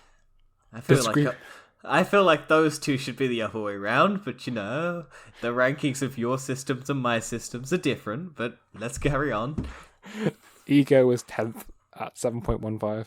Mm-hmm, I'll agree with it. Killmonger was 9th at 7.6. Okay. Ironmonger was 8th at 7.75. Okay, yep, I agree. 7th was Hela at 7.95. Yep, okay. 6th was Helmut Zemo at 8 points. Okay, that's good. I'll take that. 5th was Mysterio at 8.3. Yep, stick with that. Number 4 was Vulture at 8.5. Yep. Number 3 was Thanos at 8.7. Yep. Number 2, Ultron at 8.75. Yeah, okay. And number 1 was Loki at 9.4. Yeah, there we go. Everyone. I'm happy that Ultron got pretty high up there. Should we just share you the screenshot of the list? No, I'll believe you. I'll trust your rankings and my rankings combined to make the ultimate one definitive list ranking of... actually, yeah, screenshot it and I'll post it on my Twitter. At Frankenstein, if anyone wants to follow. FrankComstein. That's right. Is that the right way around? I can't remember the... Can't spell your own name. I'm pretty sure it's E-I-N. Right, we're already I haven't looked at my far into this, so let's go into the mystery topic. Ooh, the mystery topic. Let me get it up. Dan, would you claim you're a sex expert? No. No? Okay. If I were to tell you a sexual thing found on Urban Dictionary, what would you describe this thing as? Muppet necking. Strangling a puppet for sexual enjoyment. Okay, you're on the right tracks with a Muppet. Basically, Muppet necking is simultaneously giving a hand job and a blow job, as if you were originally orally fucking a puppet. Wait, say that again. Simultaneously giving a hand job and a blow job, because you have the puppet on your hand. Right. So you've got a hand and a mouth because it's a puppet. So Muppet necking is simultaneously giving oral, because you're giving a blowjob with the puppet, but you're using your hand as the action. So it's Muppet necking. Oh my god! Do you get what I mean? Yes. Yeah. What? And the little thing that goes underneath is Guy 1. Hey, I saw you hooked up with Katie last night. Anything happen? Guy 2. Yeah, she was Muppet necking me all night. Guy 1. Oh, what? Damn, you got lucky. And that's just it. And that's the mystery subject. What have you found? Sometime in the future, I'm going to bring another one in. A random Urban Dictionary sex act. I haven't thought of a title yet, but that will be a recurring thing, I think, because as you've claimed, you're not a self-proclaimed sex expert. Not in the slightest, but let's not get into that tonight. That is a topic for another night. Maybe not on this podcast. But I'm going to bring in a name of a sex act found on Urban Dictionary, and you're going to try and guess and describe what you think it is, and then I'll reveal what it actually is. Okay, that's a new topic. On a completely random note, I was just drinking a drink and I juggled everywhere. Juggled everywhere? Dribbled everywhere. Oh. Well, control yourself. It's not that late in the night. It's only 12:22. Why is it 12:22, man? It's so late. We took fucking forever again to fucking get everything set up. Well, we've been recording for an hour and 42 minutes. Yeah. Which isn't too bad. I think it's given us a lot of material. We're going to try 2 different things. If it goes terribly, I have a backup. Yeah, excellent. What's your plan for next week? Enjoy my 8K TV. Finish up the making it look nice and pretty. The room at least. And I'm gonna try and fucking finally watch A Devil All the Time on Netflix. Yeah, you're supposed to do it this week. Yeah, I didn't have time, and I was waiting for my TV, and then I didn't... Oh, also I might watch Now You See Me too, because I... You haven't seen it yet? No, I've watched the first one, but I never got round to seeing the second one, and there is a podcast that I need to listen to once I watch it, because I've been having that sat on for like years. I'm not a fan of the second one personally, but yeah. Yeah, I've heard it's not great, but I still want to see it, because apparently Woody Harrelson has a twin or whatever it is, and I'm just like, I have to see Woody Harrelson have a twin for no reason. Oh, yeah. I see. I've had it completely spoiled for me. Apparently Daniel Radcliffe's in it. I don't know. It's just... well, the first one's actually my favourite movie of all time. Really? Yeah, it's my favourite movie of all time. And I don't think anything will top it. Huh. That surprises me. And I like that movie. It's not anywhere near anyone else's movie top of all time, and I don't care. I do like that movie, but I wouldn't say it's the greatest movie of all time. I don't know. It's not the greatest movie. It's my favourite movie. Yeah. That's what I'm saying. I can see why. I do enjoy that movie. I like it. It's dumb. When I was a child, I was really into magic and all that. Mm. And I think when did it come out? 2013? 15? I don't know. 2015. Let me go. It wasn't 2015. There's no way it was 2015. 2013. No, 2013, yeah. So that's about the same time I was kind of into my magic and stuff. So how old are you? You would have been 13. 13. Oh yeah, because you're 2000. You're a 2000 baby. I'm 2000 baby, yeah. You're not a 1998 baby like myself. No, you're 2 years younger. Yeah. You have the easiest fucking life in the world because you just have to look at the date of the actual. I know, it's so nice. My birthday. Oh no, that's not what I am. Mine, I have to go 20 plus 2. You just go 20, and I'm like, for anyone below like 1990, it's just the worst. Yeah, it's nice age, easy age to be honest. Yeah, but it's super annoying. Every time I go on one of those websites where you have to put in your age, and I have to scroll further and further down each year, and I'm just like, oh, this is a nightmare. I feel sorry for anyone who was older than me because they have to scroll even further. And I'm like, this is the worst. Yeah, I think I've seen Now You See Me so many times. I've watched it a couple times. I do enjoy it. I think I've seen it at least 10 times. I think it's the first film I saw Dave Franco in, and then I kind of enjoyed Dave Franco. I think it was a reveal, right? Because that reveal I wasn't expecting at all. No, I remember. Didn't they replace Isla Fisher in the other one? Yeah. Yeah. Apparently, she almost drowned on the set of the first one, where she's. I'm not surprised. Well, apparently the thing almost went wrong, so she kind of, because I think I can't remember what it was, but I think her actual handcuff things were meant to come off, like the actual tricks that were meant to come off. Yeah. And she couldn't get them off, so she was banging, like she was looking like she couldn't get out, but that's because she also couldn't really get out. Oh my god. So she almost drowned apparently. I'm not surprised she wanted to do the second one. Nah. I mean, if she did die, that would have been terrible. The whole film you look so shocked. I am. I'm scared. It's terrifying.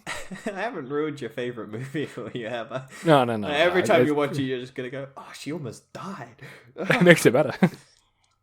Yeah. Oh, wow. Okay, you hate it. What's the one where you enjoy other people's suffering? Schadenfreude? Sadist. Actually, that's actually a line she says in the film. She goes, "Oh, anyone who enjoys this is a sick sadist." Oh yeah, she does. Huh. Yeah, I want to watch the second one because I did enjoy that, and I was like, "Oh, they're making a second one." 2016 it came out, the second one, and I was just like, around 2016, I just started getting into watching movies at the cinema and stuff, and I was gonna go see it, and then I had to do something else, and then it just. I just kept pushing it, and then it was never on streaming, and now it is. So I'm just like, finally, I might actually have a chance to watch it. But yeah. I think I'm gonna finally watch The Devil All the Time. Yeah, because apparently that's good. Well, I think that'll do it for this podcast. We'll see you next week. Peace out, y'all. Yeah. See you later.